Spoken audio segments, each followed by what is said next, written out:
Hello, कशा आहात सगळे? आज मी बनवते सोयाबीन मसाले भात. मी इथे पहिले तेल आणि जिरे, मोहरी, हिरवी मिरची टाकून घेतली आहे. हिरवी मिरची चांगली तळली की लगेचच कांदा टाकून घेतलेला आहे.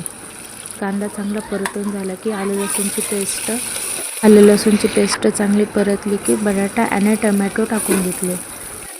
ते दोन्ही चांगले परतून घ्यायचे.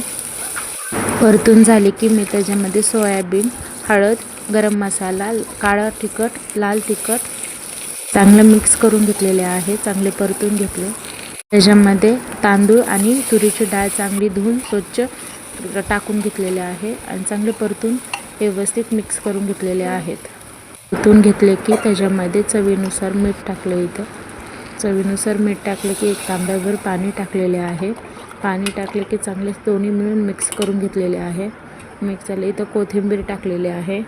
कोथिंबीर उकळी आली की लगेचच कुकरचं झाकण लावून आपला सोयाबीन मसाले भात तयार आहे. रेसिपी आवडल्यास सबस्क्राईब, लाईक आणि शेअर करायला विसरू नका आणि कमेंट करून नक्की सांगा कसा झाला आहे.